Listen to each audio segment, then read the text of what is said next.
Capítulo 32. Cornualha, 23 de junho de 1933. No meio do lago a fogueira queimava. As chamas alaranjadas saltavam contra o céu noturno estrelado e os pássaros, formas escuras, cortavam o espaço acima. Constance adorava o solstício. Era uma das poucas tradições da família de seu marido de que gostava. Ela sempre gostou de um pretexto para uma festa com fogueiras e lanternas. A música e a dança, o abandono das inibições, tornavam tudo especialmente empolgante. Constance nunca se importara com a conversa supersticiosa dos Deschelles sobre renovações e transições, afastar os maus espíritos, mas naquele ano se perguntava se talvez houvesse algum sentido nisso. Naquela noite, Constance pretendia empreender uma renovação importante. Depois de quase 40 anos, decidiu enfim acabar com uma antiga inimizade. Levou a mão ao peito. A antiga dor ainda estava lá, alojada em seu coração como um caroço. Depois de décadas suprimindo as lembranças, elas vinham surgindo muitas vezes naqueles dias. Estranho como ela podia esquecer o que tinha comido no jantar da noite anterior, apenas para se ver de volta ao frenético redemoinho daquele quarto. Naquela manhã, quando o dia estava raiando e seu corpo se rasgando por dentro, a empregada idiota, tremendo com o pano flácido, as mangas de Cook erguidas até os cotovelos grossos, as brasas espocando na lareira. Havia homens no corredor debatendo sobre o que deveria ser feito, mas Constance não os ouvia. Suas vozes foram abafadas pelo som do mar. O vento soprava com força naquela manhã, e quando as pessoas começaram a se mover na escuridão ao seu redor, quando ela estava no limiar da consciência, uma confusão de mãos ásperas e vozes afiadas, Constance desaparecera sob o implacável vai-vém das ondas odiosas. Como ela desprezava aquele som, mesmo agora quase a enlouquecia. Mais tarde, no deserto das semanas que se seguiram, Henry chamou vários médicos, os melhores de Londres, e todos concordaram que foi inevitável. O cordão estava apertado como um laço ao redor do pescoço, e seria melhor para todos se o infeliz incidente fosse esquecido. Mas Constance não tinha esquecido, e sabia que estavam errados. O incidente, entre aspas, não era inevitável. Seu bebê morrera por incompetência. A incompetência dele. É claro que os médicos o protegeram, era um deles. A natureza nem sempre era amável, justificaram. Cada um mais agradável que o anterior. Mas sempre soube que não era assim. Não havia nada que os impedisse de tentar outra vez. Aguente firme. Quanto menos se falar, mais rápido vai ser esquecido. As coisas seriam diferentes na próxima vez. Todos tinham certeza disso. Quando Eleanor nasceu, 12 meses depois, e a parteira a ergueu para que a visse, é uma menina. Constance olhou de cima a baixo, o suficiente para ver que estava molhada, rosada e gritando. Antes de balançar a cabeça brevemente, rolar para o lado e pedir uma xícara de chá quente. Tinha esperado que os sentimentos viessem, a onda de amor e desejo maternal que sentira da primeira vez. Aquele rosto gorducho cor de cera, os dedos finos compridos, os doces lábios curvados que nunca emitiriam um som. Porém, dias se passaram, um após outro. Seus seios incharam e doeram. Depois se acomodaram e, antes que ela se desse conta, o Dr. Gibbons estava de volta para declará-la saudável e fazê-la sair de seu confinamento. Àquela altura, entretanto, algo entre elas fora silenciosa e mutuamente acordado. A menina gritava, chorava e se recusava a se acalmar quando Constance a segurava. Constance olhava para o rosto da criança aos berros e não conseguia pensar em nenhum nome que lhe fosse mais adequado. Ficou a cargo de Henry escolhê-lo, segurá-la e embalá-la, até que o anúncio foi colocado e a babá Bruin chegou à porta com suas referências impecáveis e seus padrões de criação. Quando David Llewellyn entrou em cena com suas histórias e versos, Constance e Eleanor eram como estranhas.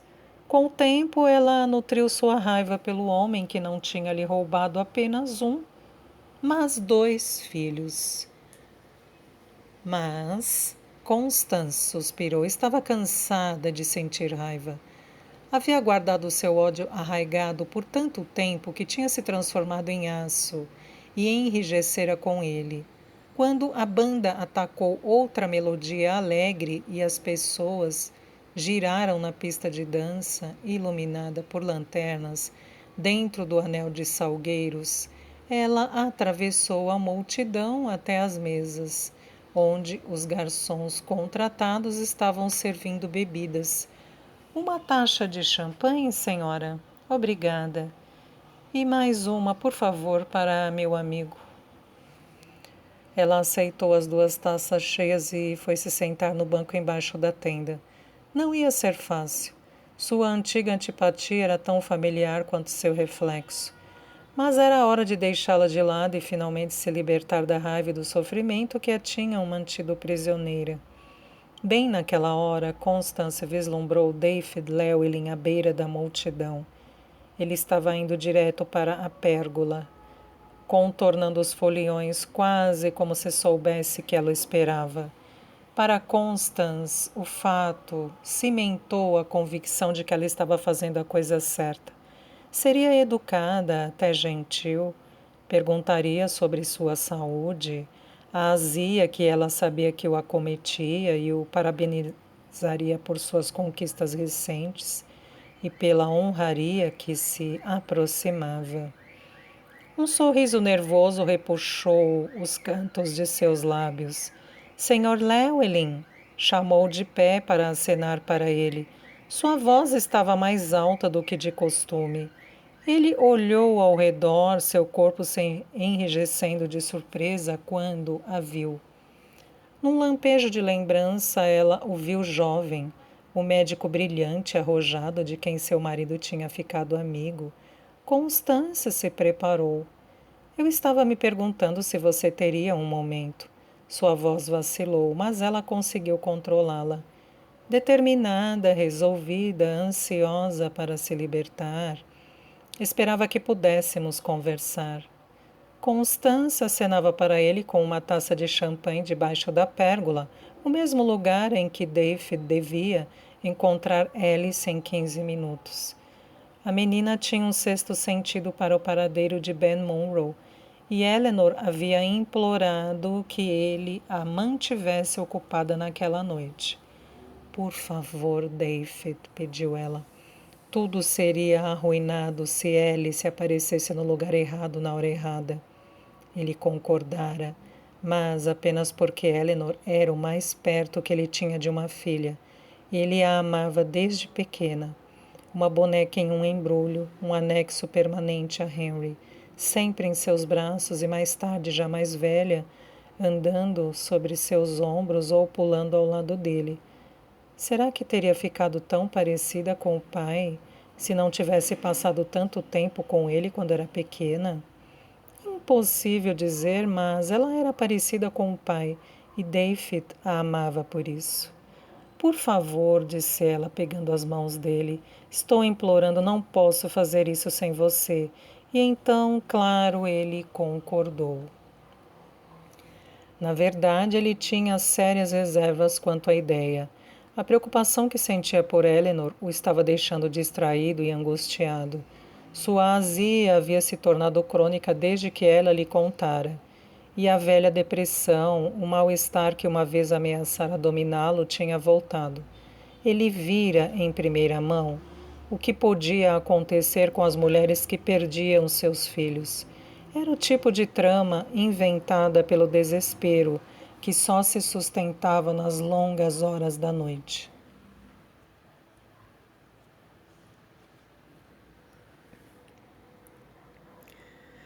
Ele havia implorado para que ela reconsiderasse durante as muitas conversas que tiveram, em que ela abria seu coração. Mas Eleanor fora inflexível. David compreendia sua lealdade a Anthony. Conhecera os dois quando eram jovens e sofreu tanto quanto ela a perda do marido. Além disso, compartilhava seus medos pelo bebê Theo. Mas fazer um sacrifício desses tinha que haver outra maneira. Então me diga como, implorar a ela, e eu a aceitarei.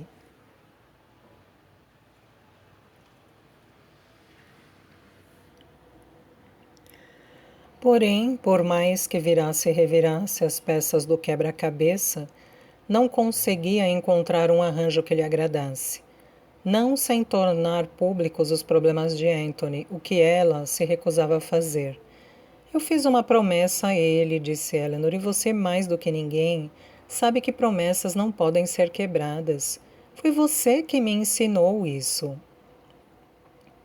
David protestara quando ela falou isso, gentilmente de início e depois de modo mais severo, tentando fazê-la ver que a lógica que animava seu mundo inventado de contos de fadas, aqueles fios luminosos que tecera para criar suas histórias, não era forte o suficiente para suportar as complicações da vida de um ser humano, mas ela se deixara dissuadir. Às vezes, amar de longe é o máximo que podemos esperar, alegou. E no fim ele se consolou com a ideia de que nada era para sempre, que ela poderia mudar de ideia, que talvez fosse melhor assim, um refúgio seguro e temporário para o pequeno. Então ele fez o que ela pediu. Combinou encontrar Alice ali naquela noite para impedi-la de ir aonde ela não devia e estragar os planos. Eleanor tinha certeza de que a curiosidade natural da menina seria suficiente para garantir sua colaboração. E ele passou o dia inteiro se preparando, planejando, antecipando problemas. Mas não tinha previsto ser interceptado por Constance. Como regra, David tentava pensar em Constance o mínimo possível. Eles nunca tinham se dado bem, mesmo antes do terrível acontecimento daquela noite distante. Durante o namoro com Henry, David tinha assistido de longe, enquanto ela conduzia seu amigo em uma dança alegre. Tão cruel, tão indiferente, contudo Henry fora capturado. David acreditou que ele a amansaria, que quando ela aceitou se casar com ele, seus dias de aventura amorosas tinham acabado. No entanto, o sofrimento de Constance após a morte do bebê havia sido real. Dave não tinha dúvida disso. Seu coração fora partido. Ela precisava de alguém a quem culpar e o escolhera. Não importava quantos médicos explicassem sobre o cordão, assegurando-lhe que o resultado teria sido o mesmo. Não importava quem estivesse presente. Ela não acreditara neles. Nunca perdoou David pelo papel que havia desempenhado. Mas ele tampouco jamais se perdoou. Nunca mais exerceu a medicina. Sua paixão pela profissão morreu naquela manhã sombria. Ele era acossado por imagens do rosto do bebê, do calor úmido do quarto, da terrível aflição de Constance, enquanto se agarrava à criança natimorta. Mas ali estava ela, segurando uma taça de champanhe e pedindo para conversarem. Obrigado, disse ele, aceitando a taça e tomando um gole maior do que devia. Estava gelado e borbulhante e ele não tinha percebido quanta sede sentia, quanto estava nervoso com a tarefa que tinha à frente. Quando, enfim, parou de beber, Constance olhava para ele com uma expressão estranha, surpresa, sem dúvida, por sua sede grosseira. E então a expressão se foi. Ela sorriu. Sempre amei o solstício. Há tantas possibilidades no ar, não acha? Para mim, tem muita gente, me sinto acuada. Na festa, talvez, mas eu estava falando de forma geral. A ideia de renovação, um novo começo. Havia algo inquietante em seu jeito. Ela estava tão nervosa quanto ele, David percebeu. Tomou outro gole de champanhe. Ora, você mais do que ninguém conhece o benefício de um novo começo, não é, David? Essa transição que você fez, uma segunda chance tão surpreendente. Tive sorte. Henry era tão orgulhoso de seus esforços literários e Eleanor, bem, ela louva o chão em que você pisa. Também sempre fui louco por ela. Ah, sim, eu sei. Você estragou terrivelmente todas aquelas histórias que contou, colocando-a em seu livro. Ela deu uma risada leve antes de parecer experimentar uma súbita mudança de humor. Fiquei velha, David. Muitas vezes me pego pensando no passado, oportunidades perdidas, pessoas perdidas. Isso acontece com todos nós. Eu tinha a intenção de parabenizá-lo por sua recente honraria à Ordem Real. Haverá uma recepção no palácio, imagino? Acredito que sim. Você vai encontrar o rei. Eu já lhe contei que quase tive o mesmo privilégio quando era jovem. Fiquei doente, infelizmente, e minha irmã Vera foi no meu lugar. Essas coisas não podem ser consertadas, é claro. A vida é cheia de reviravoltas. Seu sucesso, por exemplo, um caso tremendo de rosas nascidas das cinzas. Constance. David, ela inspirou e esticou a coluna. Eu tinha esperança de que você concordasse que é hora de deixar o passado para trás. Não se pode guardar sentimentos ruins para sempre. Chega um momento em que devemos decidir agir em vez de reagir. Constance, Não, deixe-me terminar, David, por favor. Imaginei essa conversa tantas vezes, preciso falar. Ele assentiu e ela sorriu em uma breve apreciação antes de levantar sua taça. Sua mão tremia um pouco, mas se era pela emoção ou pela idade avançada, David não sabia. Gostaria de propor um brinde à ação, à cura e à renovação, exclamou Constance. Ele encostou sua taça na dela e eles beberam. David quase engolindo o resto de seu champanhe. Ele estava paralisado, sentia-se subjugado. Era tudo tão inesperado que ele não tinha certeza do que dizer. Uma vida inteira de culpa e tristeza brotava dentro dele e seus olhos estavam vidrados. Era demais para uma noite que já estava pesada com tarefas angustiantes. Sua confusão devia estar evidente, pois Constance o examinava, observando-o como se o estivesse vendo pela primeira vez. Talvez, porque estava sendo observado, sentiu-se balançar instintivamente. Ficou acalorado de repente. Estava abafado ali, muito quente. Havia tantas pessoas ao redor e a música era tão alta. Ele secou as últimas gotas de champanhe.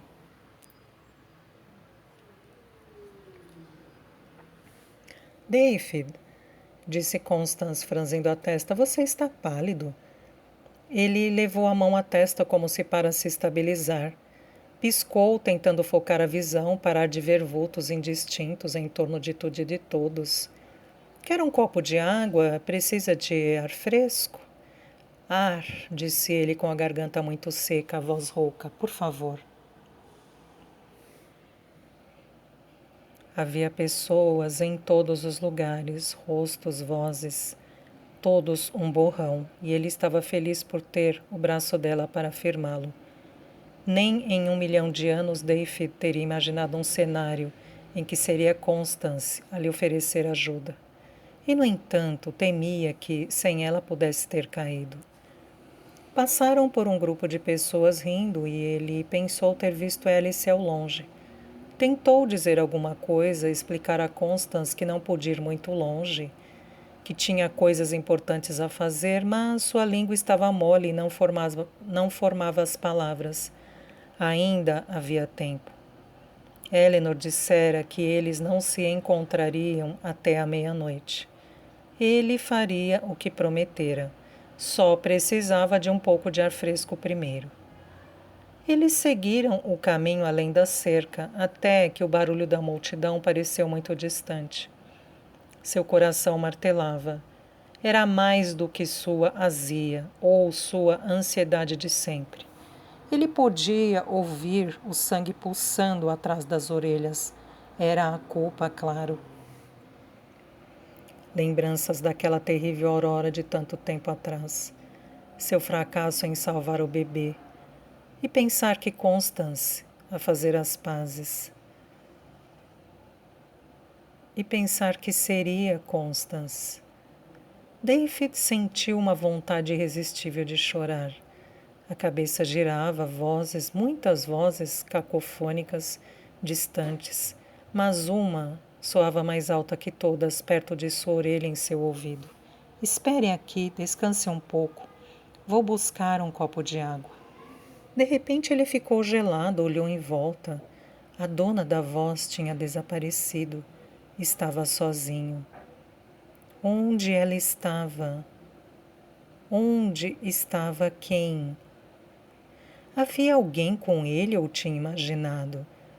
Estava cansado, muito cansado. A cabeça girava com os sons à sua volta, peixes batendo o rabo nas águas escuras, ruídos misteriosos de gotejamento nas profundezas do bosque. Ele vislumbrou a casa de barcos. Havia muita gente lá, rindo e gritando enquanto entravam nos barcos iluminados por lampiões. Ele precisava ficar sozinho, respirar, recuperar a compostura. Caminharia um pouco mais adiante na outra direção. Ao longo do córrego, sempre fora um de seus lugares favoritos.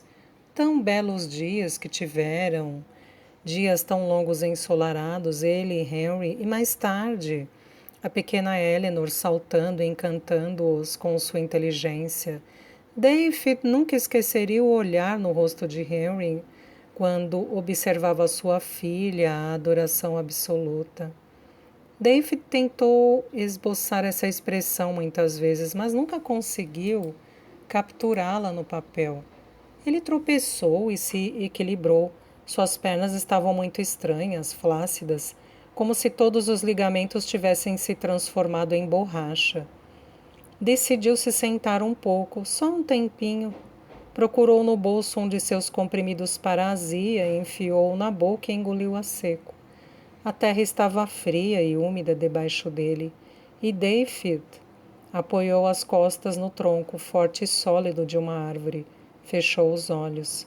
Sua pulsação era como um rio fluindo rápido depois da chuva ritmada.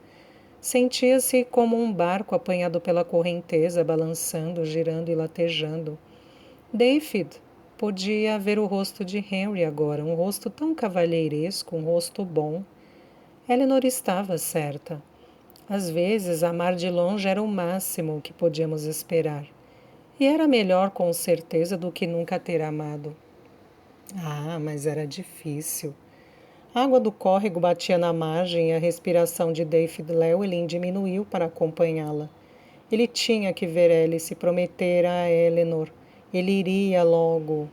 Apenas mais alguns minutos ali, a terra sólida e fria sob ele, a árvore confiável, a brisa leve contra suas bochechas, e o rosto de Henry em sua memória, seu velho amigo chamando-o, fazendo um gesto com a mão que David logo seguiria. Alice estava olhando para o relógio de pulso quando quase esbarrou em sua avó. A senhora andava muito depressa e parecia estar numa agitação pouco característica. Água, disse ela quando viu Alice. Suas bochechas estavam vermelhas e seus olhos brilhantes. Eu preciso de um pouco de água. Normalmente, a energia incomum da avó teria sido suficiente para despertar a curiosidade de Alice, mas não naquela noite. Todo o seu mundo tinha desmoronado e ela estava muito ocupada absorvendo sua vergonha e angústia, para admirar as peculiaridades dos outros. Fora só por um profundo senso de dever que viera ao encontro do Sr. Llewellyn aquela noite. Alice mal podia suportar pensar na conversa deles naquela manhã. Ela estivera tão ansiosa para se livrar dele, tão animada para mostrar seu manuscrito a Ben, tão orgulhosa. Que erro aquilo tinha se revelado. Deus, ela poderia morrer de vergonha. Alice sentou-se no banco debaixo da pérgola e puxou os joelhos contra o peito, completamente sofrida. Não queria participar da festa, preferindo lamber suas feridas com privacidade. Mas a mãe insistira. Você não vai ficar a noite inteira sentada de mau humor dentro de casa, dissera. Vai pôr seu melhor vestido e se juntar ao resto da família lá fora. Eu não sei o que está acontecendo com você e por que tem que escolher justo hoje à noite, mas não vou tolerar isso, Alice. Muito planejamento foi feito para hoje, para você estragar tudo com seu mau humor. E assim, ali estava ela contra a vontade. Queria passar a noite inteira em seu quarto, escondida sob as cobertas, tentando esquecer como tinha sido tola, uma idiota estúpida. Era tudo culpa do Sr. Llewellyn. No momento em que se livrou do velho naquela manhã, achou que restara muito pouco tempo para mostrar o manuscrito a Ben. O Sr. Harris e seu filho voltariam a qualquer momento. Então, em vez disso, decidira levar o manuscrito para a casa de barcos naquela noite. Assim, Alice tinha pensado, poderiam enfim estar a sós. Sua pele queimou quando lembrou o modo como tinha subido as escadas para bater à porta, cheia de empolgação e confiança. O cuidado especial que tomara com suas roupas e seus cabelos, as borrifadas da água de colônia da mãe que tinha aplicado sob os botões da blusa e no interior dos pulsos, como tinha visto Débora fazer.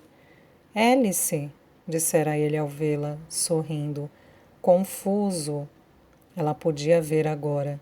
Na hora achou apenas que ele estivesse tão nervoso quanto ela. A mortificação a queimava. Eu não estava esperando visita. Ele abriu a porta da casa de barcos e ela entrou satisfeita, com o aroma de perfume que a seguia. Era aconchegante lá dentro, apenas uma cama e uma cozinha básica. Alice nunca estivera no quarto de um homem e teve que se esforçar para não arquejar como uma criança tola ao ver o edredom de retalhos embolado casualmente no pé do colchão.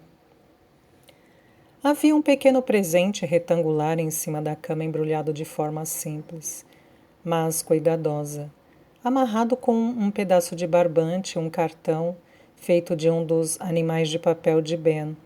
Isso é para mim? Perguntou ela, lembrando que ele dissera que tinha algo para lhe dar. Ele seguiu seu olhar. É sim, nada demais, veja bem, apenas um pequeno encorajamento para a sua escrita. Alice poderia ter explodido de prazer. Por falar nisso, disse, antes de começar a contar, animada, que havia terminado o manuscrito, acabou de sair do forno. Ela pôs a cópia que fizera especialmente para ele em suas mãos. Eu queria que você fosse o primeiro a ler. Ele estava empolgado por ela, um sorriso largo, trazendo uma covinha à bochecha esquerda. Alice, isso é maravilhoso! Que realização! A primeira cópia de muitas pode escrever o que estou dizendo.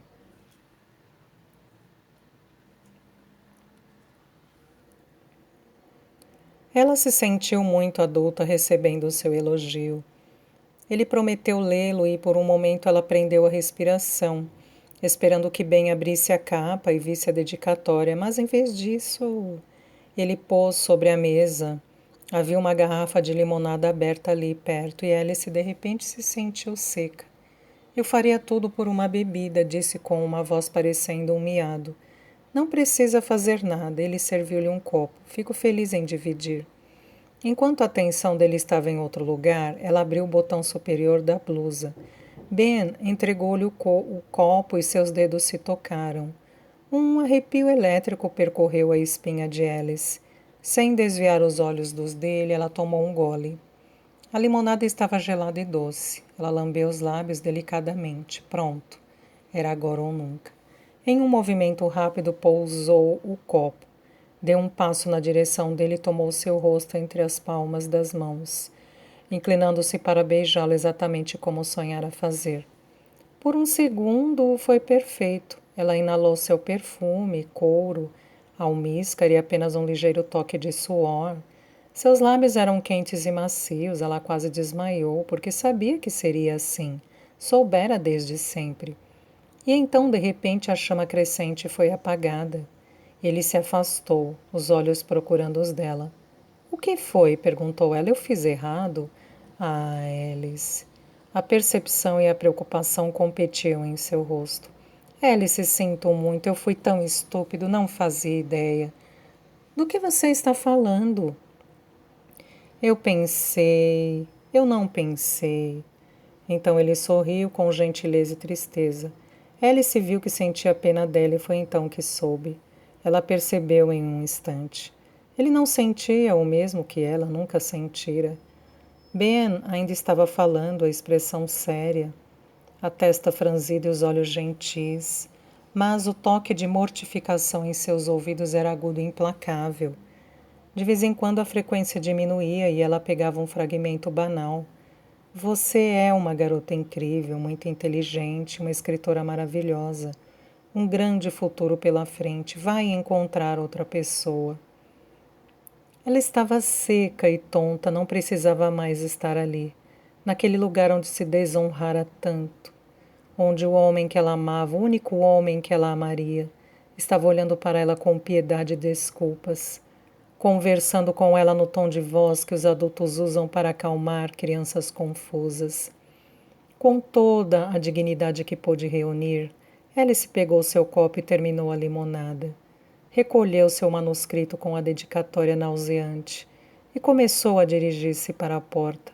Foi quando notou a mala dele.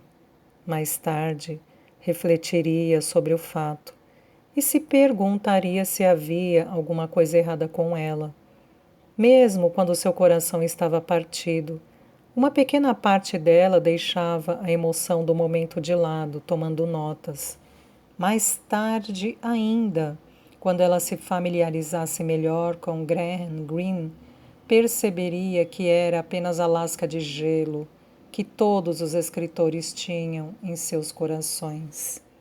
A mala estava aberta contra a parede, cheia de pilhas de roupas.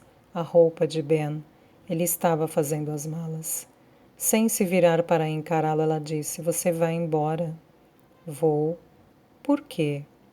Ah, terrível vaidade. Mas ela sentiu ressurgir a esperança de que ele a amava, afinal, e era seu amor que o obrigava a partir. O respeito dele por sua juventude e seu dever para com a família que o empregava. Mas não. Em vez disso, ele disse: Está na hora. Já passou da hora, na verdade. Meu contrato terminou há 15 dias. Só fiquei para ajudar na preparação para o solstício. Para onde você vai? Ainda não tenho certeza. Ele era cigano, claro, um viajante. Nunca se descrever em outros termos. E então iria embora. Sairia de sua vida tão casualmente quanto entrara. Um pensamento súbito a atingiu. Ela se virou. A outra pessoa, não é? Ben não respondeu, não precisou. Ela soube imediatamente que havia, pelo olhar triste em seu rosto. Com um pequeno aceno atordoado de cabeça, e sem olhar para ele, saiu da casa de barcos, a cabeça erguida, o olhar fixo, um passo calmo atrás do outro. Alice, seu presente. Ben a chamou, mas ela não voltou. Somente quando dobrou a curva no caminho, ela conchegou o manuscrito junto ao peito e correu em direção à casa tão rapidamente quanto seus olhos cegados pelas lágrimas lhe permitiriam. Como ela havia entendido tudo tão errado! Sentada no banco do jardim debaixo da pérgola, enquanto as celebrações de verão se agitavam ao redor dela, Alice ainda não conseguia compreender. Sua mente relembrava um ano de interações. Ben sempre se sentira tão satisfeito ao vê-la, ouvindo atentamente enquanto ela falava sobre sua escrita, sua família, fazendo até sugestões quando reclamava da mãe, os desentendimentos que tinham. tentando consertar a fenda entre elas. Alice nunca conhecera ninguém que se importasse e a entendesse tanto quanto ele. Era verdade que ele nunca, nem uma vez sequer a tocou. Não direito, não do jeito que ela queria. E ela se perguntava sobre as coisas que ouvira Débora dizer a respeito dos rapazes e de suas atenções lascivas. Porém, apenas achava que ele era um cavalheiro, e esse era o problema. Ela havia suposto demais. Durante todo o tempo, tinha visto apenas o que queria ver, os próprios desejos refletidos. Com um suspiro deprimido, Alice olhou ao redor procurando o Sr. Llewellyn. Fazia mais de 15 minutos que ela estava esperando e até agora nenhum sinal dele. Ela devia ir embora. Depois de se arrastar para fora a fim de encontrá-lo, ele não tinha sequer se preocupado em manter o compromisso. Provavelmente tinha esquecido ou encontrado uma companhia mais agradável e se atrasado. Seria bom ele chegar e ver que ela não estava ali. Mas para onde iria? Para as gôndolas? Não, ficavam muito perto da casa de barcos, ele nunca mais queria pisar lá. Para casa? Não, não. Havia criados em todos os lugares, todos espiões da mãe, muito felizes em relatar que Alice desobedecera às instruções. Para a pista de dança? Dificilmente. Ela não conseguia pensar em nada que sentisse menos vontade de fazer do que bater seus calcanhares e gritar como aqueles outros tolos. E quem, aliás, dançaria com ela? Ali estava, a terrível verdade. Ela não tinha nada melhor para fazer e ninguém com quem estar. Não era de admirar que Ben não a amasse. Ela era totalmente indigna de amor. Faltavam 10 minutos para meia-noite.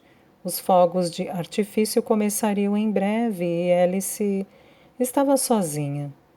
Desesperada e sem amigos, não parecia haver muito sentido em continuar. Então viu a si mesma de cima. Uma figura solitária, trágica, usando seu vestido mais bonito, abraçando os joelhos. Uma menina cuja família inteira não a entendia. Alice parecia de fato um pouco como uma imigrante sentada no cais, depois de uma longa viagem marítima. Algo na curva de seus ombros, no arco de sua cabeça, seu pescoço fino e reto.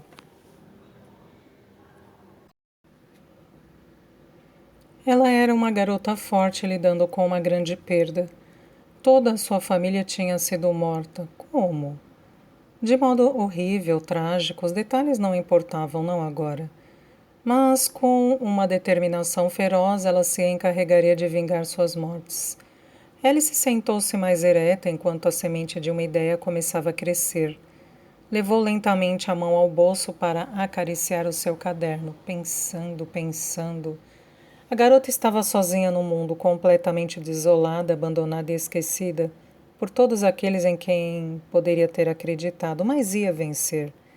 Alice se certificaria disso. Ela se levantou depressa quando uma faísca de empolgação a incendiou por dentro. A respiração se acelerou e sua cabeça estava cheia de fios, trêmulos de ideias que precisavam ser trançados. Ela precisava pensar, tramar. O bosque era para onde iria. Longe da festa, longe de todas aquelas pessoas tolas se divertindo. Ela se concentraria em planejar sua própria história.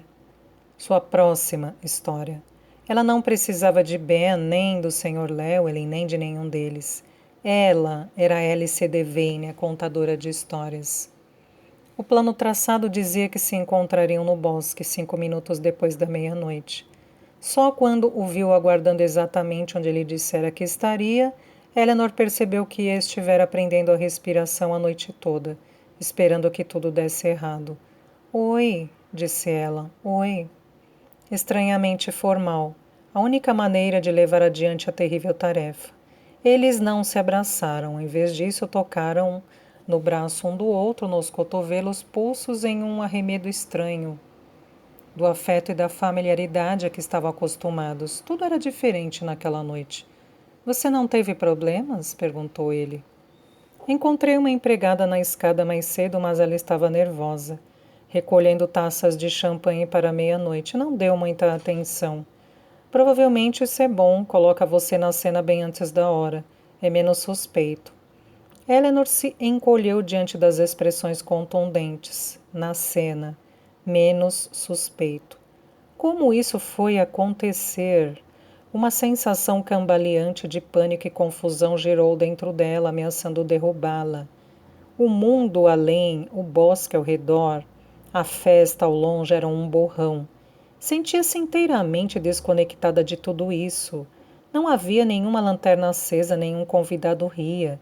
E flertava em suas roupas de seda e cetim. Não havia lago, casa ou orquestra.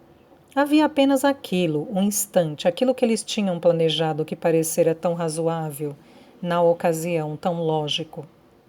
Fogos de artifício assobiavam no céu atrás deles, subindo alto até estourar. Uma confusão de faíscas vermelhas caindo sobre o lago.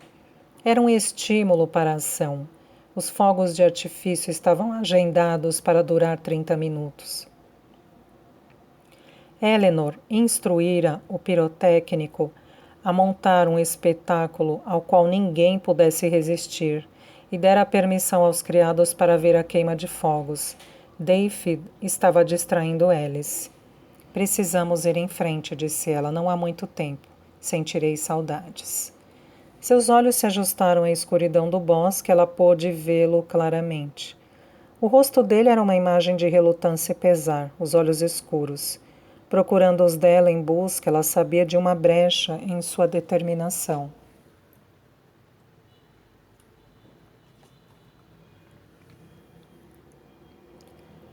Seria muito fácil mostrar-lhe uma, dizer, acho que cometemos um erro, ou vamos pensar mais um pouco, e recuar cada um para seu lado.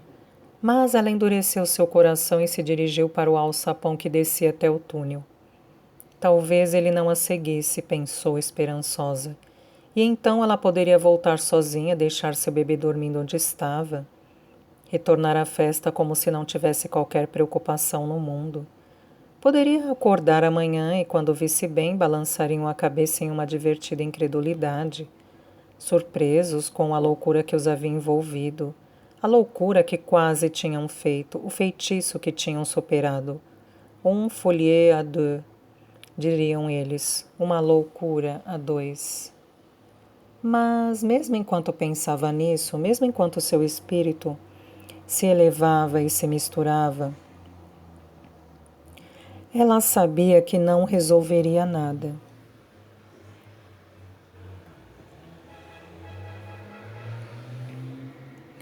Anthony estava pior do que nunca. Theo corria perigo. E então, num desdobramento inimaginável, devastador, Deborah e Cleme tinham descoberto sobre Eleanor e Ben.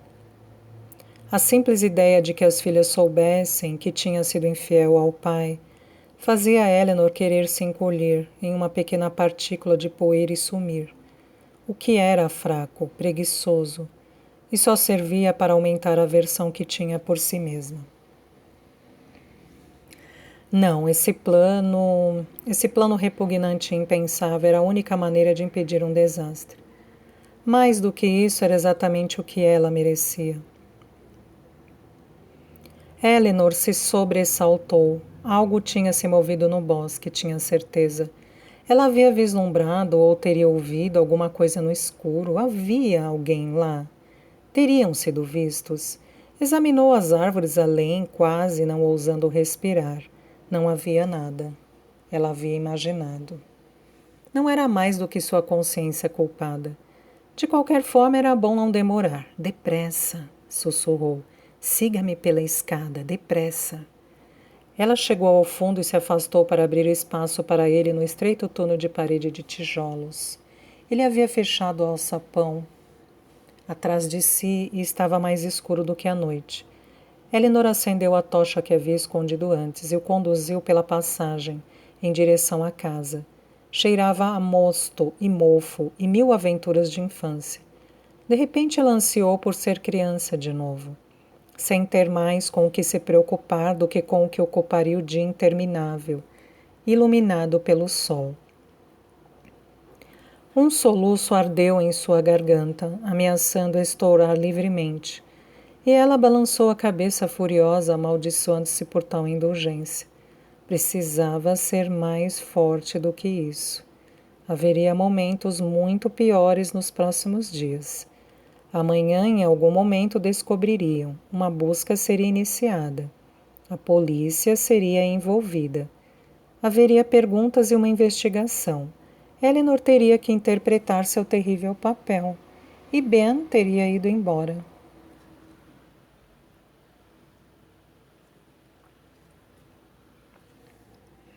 Ben, ela podia ouvir seus passos atrás dela. E mais uma vez lhe veio a consciência fugaz, pungente, de que ela ia perdê-lo também, que em questão de minutos ele se viraria, se afastaria e ela nunca mais o veria.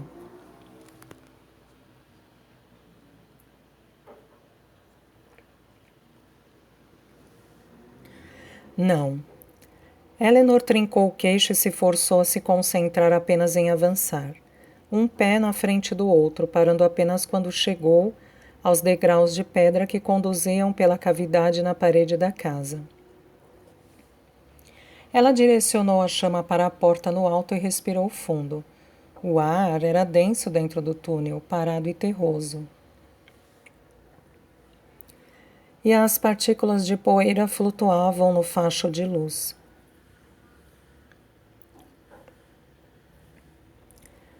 Uma vez que atravessassem aquela porta, não haveria mais volta.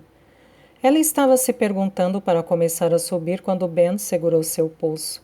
Surpresa, virou-se para encará-lo. Eleanor, eu...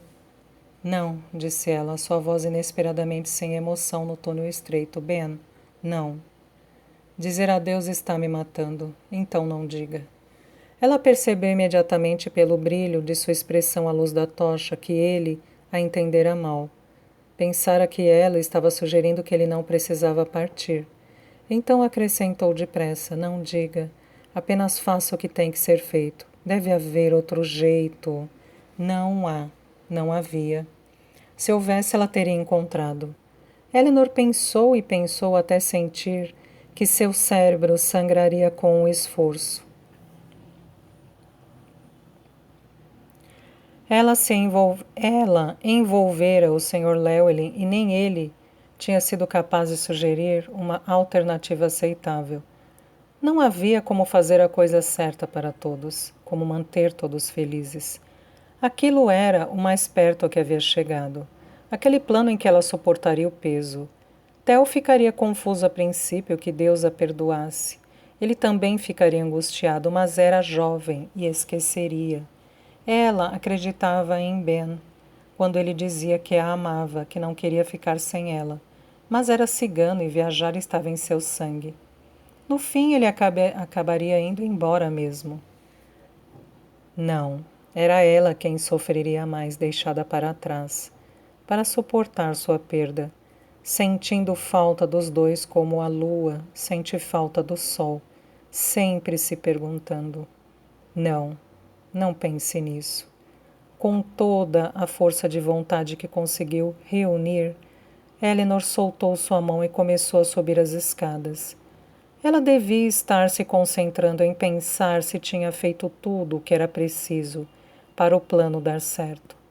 Se a dose extra de uísque garantiria o sono profundo da Baba Bruin. Se o Sr. Llewellyn de fato conversava agora com Alice, que estivera especialmente difícil a noite toda. No topo da escada, espiou através da fechadura escondida na porta secreta. Seus olhos estavam vidrados e ela piscou, furiosamente para limpá-los. O corredor estava vazio. À distância, ela podia ouvir os fogos de artifício estourando. Olhou para o relógio. Faltavam 10 minutos, era tempo suficiente, a conta certa. A maçaneta era sólida em sua mão, muito real. Era isso. O momento que ela sabia que estava chegando, mas se recusara a imaginar.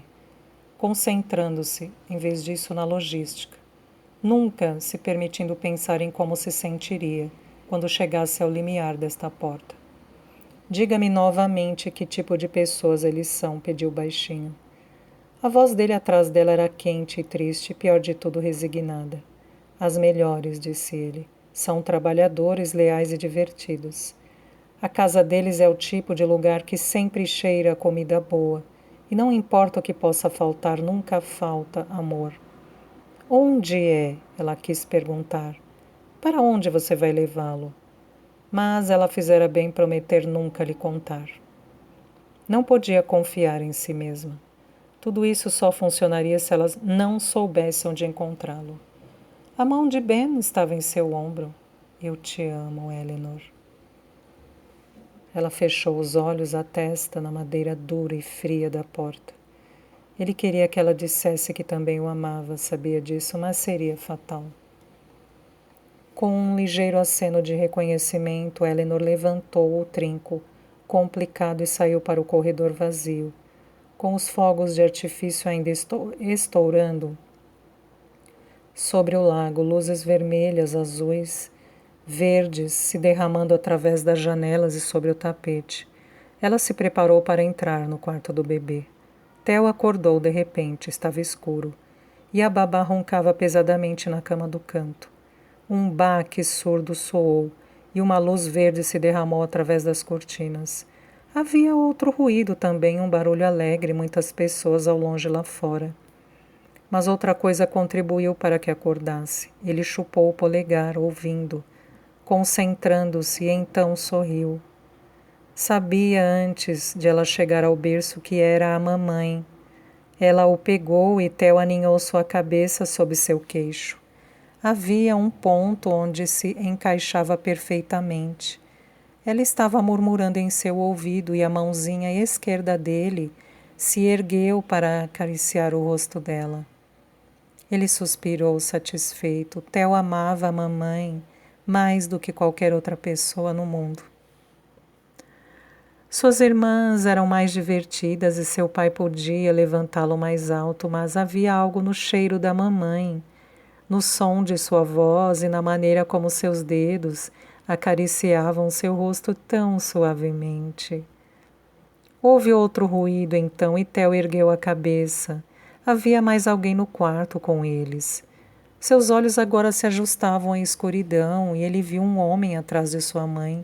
O homem se aproximou e sorriu. Theo viu que era Ben, do jardim. Theo gostava muito de Ben. Ele fazia coisas de papel e contava histórias que terminavam em cócegas. Sua mãe sussurrava suavemente em seu ouvido, mas Theo não estava ouvindo. Ele estava ocupado brincando de esconder sobre seu ombro, tentando chamar a atenção de Ben. Mamãe segurava com mais força do que o normal. E ele se contorceu para se soltar. Ela lhe deu uma série de beijos na bochecha, mas Theo se afastou. Ele estava tentando fazer Ben sorrir. Theo não queria abraçar, queria brincar. Quando Ben estendeu a mão para acariciar sua bochecha, uma risada explodiu em torno do polegar de Theo. Sussurrou a mãe. Havia algo diferente em sua voz, e Theo não sabia se gostava. Ele olhou para seu rosto, mas ela não estava mais olhando para ele. Estava apontando para algo debaixo da cama. Theo observou Ben se ajoelhar e depois se levantar de novo, com uma bolsa sobre o ombro. Não era uma bolsa que Theo reconhecesse, então não pensou mais nisso. Ben se aproximou e ergueu a mão para tocar a bochecha da mamãe. Ela fechou os olhos e apoiou a cabeça na palma da mão dele. Eu também te amo, disse ela. Theo olhou os rostos dos dois. Ambos estavam muito quietos, sem dizer uma palavra. Ele tentou adivinhar o que aconteceria em seguida. Quando mamãe o entregou a Ben, Theo ficou surpreso, mas não infeliz. Está na hora, sussurrou ela. Theo olhou para o grande relógio na parede. Ele não sabia ao certo o que era a hora, mas sabia que vinha de lá. Eles deixaram o quarto e Theo se perguntou aonde iam. Não era normal sair do quarto à noite. Ele chupou seu polegar, observou e esperou para ver. Havia uma porta no corredor, ele nunca tinha percebido aquilo antes, mas agora sua mãe a segurava aberta. Ben parou e se inclinou para perto da mamãe. Ele estava sussurrando em seu ouvido, mas Theo não conseguia ouvir as palavras. Ele também sussurrou, dá, dá, dá, e sorriu com satisfação. E então, Ben o carregou e a porta se fechou suavemente atrás deles. Estava escuro. Ben acendeu uma tocha e começou a descer as escadas. Theo olhou ao redor procurando a mamãe. Não conseguiu vê-la. Talvez estivesse escondida. Isso era uma brincadeira? Ele olhou esperançoso sobre o ombro de Ben, esperando que ela pulasse e dissesse achou, mas ela não fez isso. Ele esperou e ela não fez. O lábio inferior de Theo tremeu e ele pensou em chorar. Mas Ben estava falando com ele e sua voz fez Theo se sentir seguro e quente. Algo parecia certo da mesma maneira que a cabeça de Theo se encaixava perfeitamente no espaço sob o queixo da mamãe. Da mesma maneira como a pele de sua irmã Cleme tinha exatamente o mesmo cheiro que a dele. Theo bocejou. Ele estava cansado. Levantou o urso e o colocou no ombro de Ben e então deitou sua cabeça nele. Enfiou o polegar na boca, fechou os olhos e ficou de ouvidos atentos. Theo estava contente. Conhecia a voz de Ben, assim como conhecia sua família, de um jeito muito especial, um conhecimento tão antigo quanto o próprio mundo.